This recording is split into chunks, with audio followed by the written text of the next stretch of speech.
The first thing you need to understand is this. Nothing prepares you for the moment a stranger decides your baby is an inconvenience, and then decides your baby's safety equipment belongs to her. Not the crying, not the exhaustion, not the cramped airplane aisle with knees brushing strangers. It's the entitlement, the cold certainty in someone's eyes when they believe rules exist only to serve them. And that's where this story truly begins, at 30,000 feet with my newborn asleep in a bassinet that would become the center of a quiet war no one else on that plane saw coming. I was already running on fumes. You know that kind of tired where your bones feel hollow and your thoughts move slower than your heartbeat? My wife had just handed our baby to me while she organized the diaper bag for the 5th time, even though we both knew exactly where everything was. New parents do that. We double-check because it feels like control in a world that suddenly isn't. The cabin smelled like recycled air and faint coffee, and the low hum of the engines created this strange cocoon, almost peaceful. Almost. I'm a tall guy, about 6'2" on a good day, broad shoulders, calm by nature. I've learned over the years that staying quiet makes people underestimate you. I was wearing a black t-shirt and blue jeans, nothing flashy, just trying to blend in. My son was wrapped snugly, breathing softly, the kind of peaceful sleep that makes you forget, for just a moment, how fragile everything really is. We'd booked the bulkhead seats for one reason only, the bassinet. If you've flown with a newborn, you know that bulkhead wall isn't luxury, it's survival. That bassinet isn't a perk, it's a necessity. The crew had already checked our tickets, confirmed the request, and installed the bassinet securely against the wall. Everything was set. Or so I thought. Then she appeared. You don't forget someone like her. She moved down the aisle like she owned it. Sharp blonde bob haircut, not a strand out of place. Her eyes were cold, commanding, scanning faces the way an inspector scans a failed building. Her posture was rigid, authoritative, like she was permanently mid-complaint. She wore a power red pantsuit that screamed control, paired with a crisp white shirt. The kind of outfit people wear when they expect the world to obey them. She stopped directly in front of us. Not next to us, not behind us, in front of us. Her eyes flicked to the bassinet, then to my baby, then back to the bassinet again. And in that moment, something shifted. I felt it before she spoke, the tension tightening, the quiet before a storm that only one of us wanted. She sighed loudly, not a tired sigh, a theatrical one. "That bassinet," she said, her voice sharp and clipped, "needs to be removed." I blinked once, certain I'd misheard her. People say a lot of stupid things on airplanes. Stress does that. I kept my voice calm. "I'm sorry? You specifically chose this seat so I could put my bag there. I can't have a baby contraption in my way." A baby contraption. I felt my jaw tighten, but I didn't respond immediately. My wife stiffened beside me. Our baby stirred slightly, then settled again, blissfully unaware that a grown adult had just reduced his safety to an inconvenience. "This seat has a bassinet assigned. We booked it in advance." "Well, I don't care what you booked. I paid for my seat, and I need that area. Your baby can sit on your lap like everyone else's does." There it was. That moment where the world narrows, where you realize this isn't a misunderstanding, it's a challenge, and she expected to win simply by insisting. A few heads turned, not enough to help, just enough to watch. I could have called the flight attendant right then. I could have escalated it, let authority handle authority, but something in her expression told me that's exactly what she wanted, a scene, a chance to play victim, a chance to weaponize the rules she clearly didn't understand. So I smiled. Softly, calmly. "Our baby is approved for the bassinet. It's staying." Her lips pressed into a thin line. She leaned closer, invading my space, her perfume sharp and expensive. "You're being unreasonable," she hissed. "People like you always are." People like you. That phrase lingered heavy and deliberate. She wasn't just annoyed. She was categorizing me, dismissing me, deciding my family mattered less than her handbag. My heart pounded, not with fear, but with something colder. Focus. Because in that moment I realized something important. She wasn't used to being told no, and people like that unravel when control slips through their fingers. She straightened and snapped her fingers toward a flight attendant walking past. "Excuse me, there's a problem here." The attendant approached, professional smile in place. Karen didn't even let her speak. "I need this bassinet removed immediately. I require the space for my personal item, and these people are refusing to cooperate." The attendant looked from Karen to us, then to the sleeping baby. "Ma'am, the bassinet is installed for passengers who have reserved it. It's required for infant safety." Karen scoffed. "That's ridiculous. I fly all the time. This is unacceptable." The attendant repeated herself, calm but firm. Karen's face flushed, the red of her suit suddenly matching the anger creeping up her neck. "This is discrimination," she snapped. "I paid for my seat." I watched her closely, the way her fingers curled into fists, the way her eyes darted, searching for support that wasn't coming. And then, there it was, the pivot, the moment she realized she wasn't getting her way. She straightened and turned her glare back at me. "This isn't over," she said quietly, venom in every word. And that's when I knew. This wasn't just about a bassinet anymore. This was about control, pride, and a woman who couldn't stand losing, even if the cost was someone else's peace. I settled back in my seat, my baby sleeping soundly, and let her think she'd lost. Because sometimes the best revenge doesn't happen immediately. Sometimes it waits.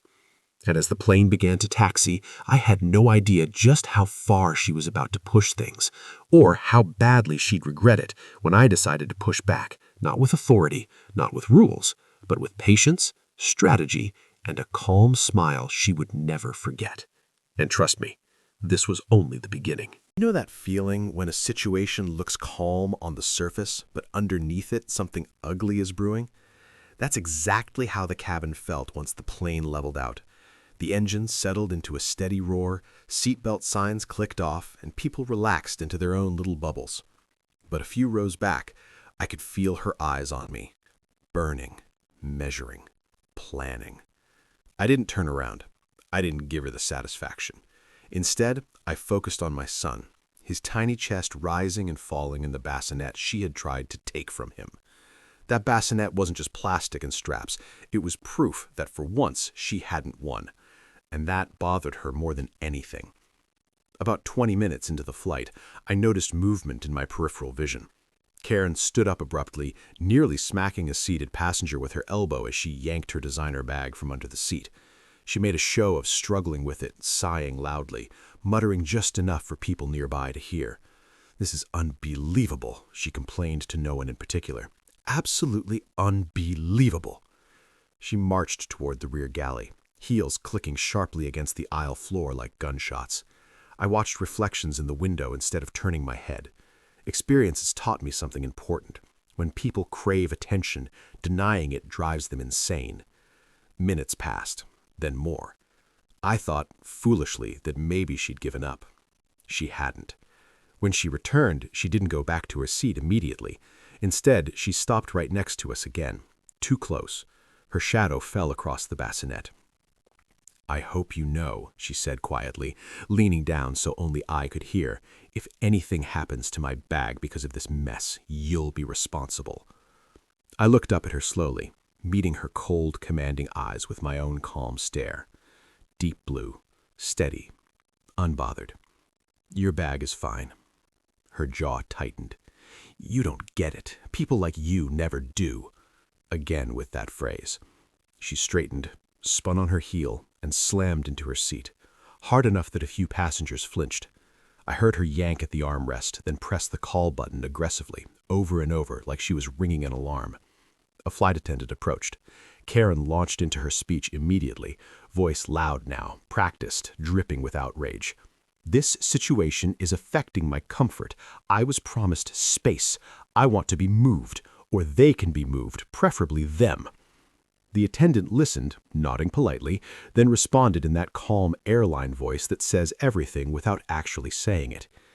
"Ma'am, your seat assignment is correct. The bassinet is authorized. There are no alternative bulkhead seats available." Karen's eyes flicked toward me again. A smile crept onto her lips. Not a happy one, a calculating one. "Fine," she said, "then I'll make myself comfortable." That's when she did something that made my blood run cold. She shoved her oversized handbag, thick leather, metal hardware, probably weighed more than my carry-on, into the narrow space near the bassinet, not touching it, but close, too close. Close enough that if the plane jolted, it could shift. Close enough to make a point. My wife inhaled sharply.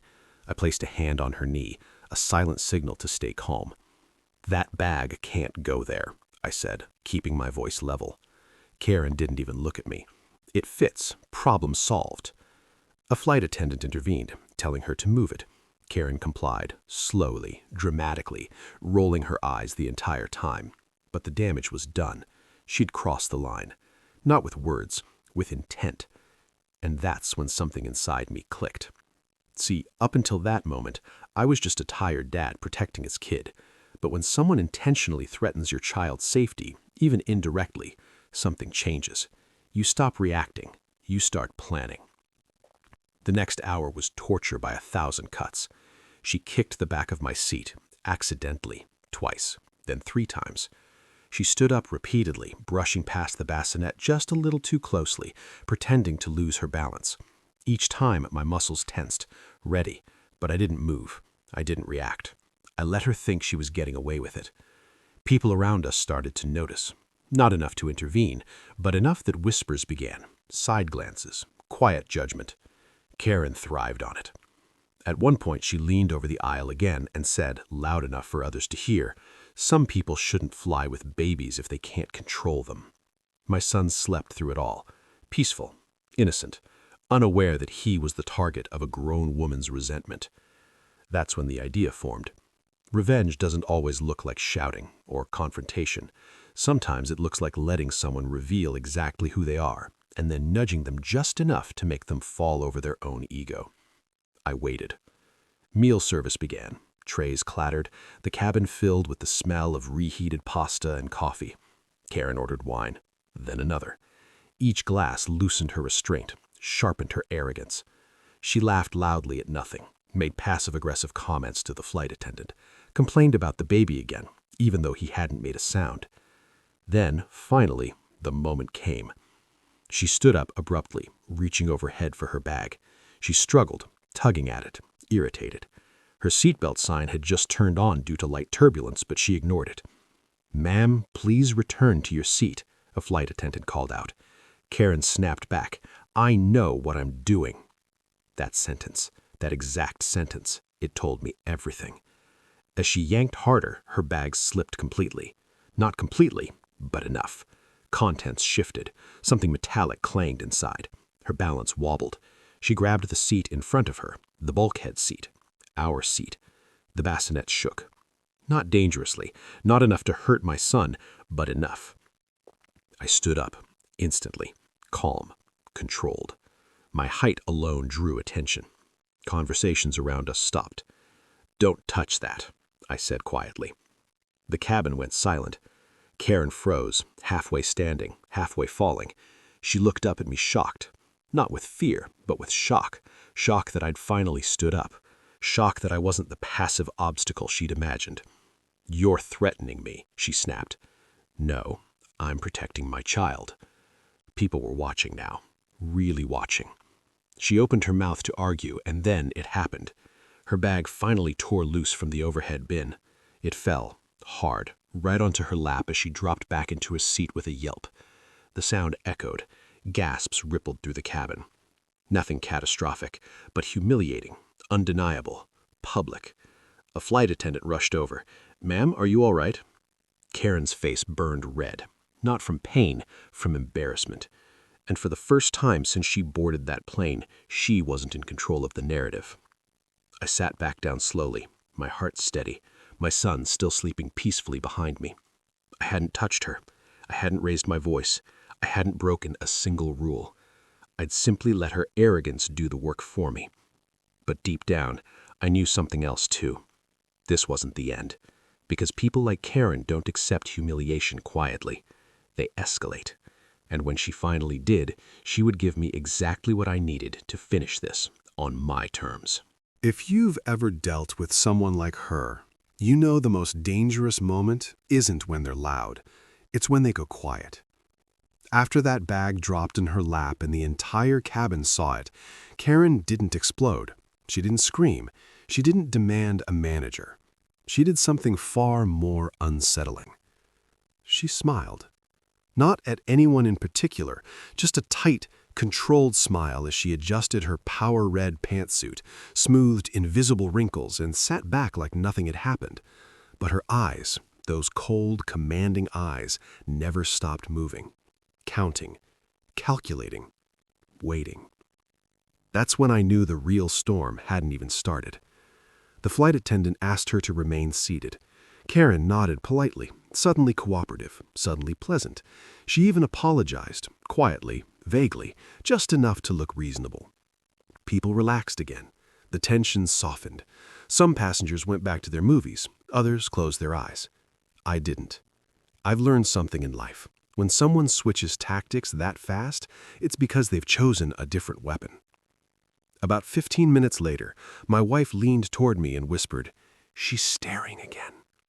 I didn't turn around. I already felt it, that pressure between your shoulder blades when you're being watched with intent. Then came the first move. Karen pressed the call button and spoke softly to the flight attendant who came over, too softly to hear. She gestured toward us, nodding occasionally, her face arranged into concern instead of anger. She even placed a hand on her chest at one point, as if deeply affected. The flight attendant glanced at us, then back at her, listening. I felt my wife tense. What is she doing? I exhaled slowly, trying to rewrite the story. The attendant approached us next. "Sir," she said gently, "the passenger behind you mentioned that you've been confrontational." I smiled, calm, measured. "My baby has been asleep the entire flight. I haven't raised my voice once. You can ask anyone nearby." The attendant hesitated, scanning the faces around us. A woman across the aisle nodded subtly. A man 2 rows up muttered, "She's the problem."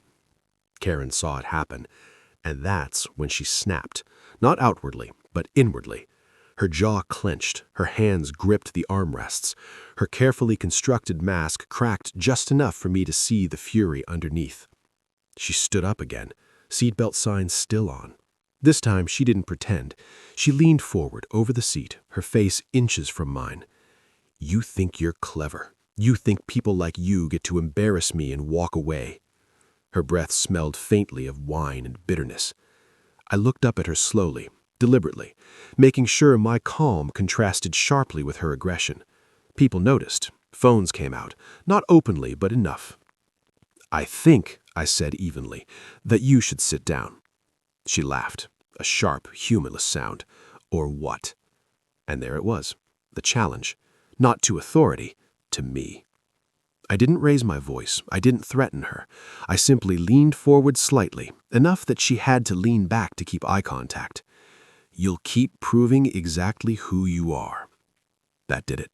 Karen straightened, spun around, and began shouting, now loud, unfiltered, the way she should have started if she wanted sympathy but couldn't control herself long enough. "This man is intimidating me. He's aggressive. I don't feel safe."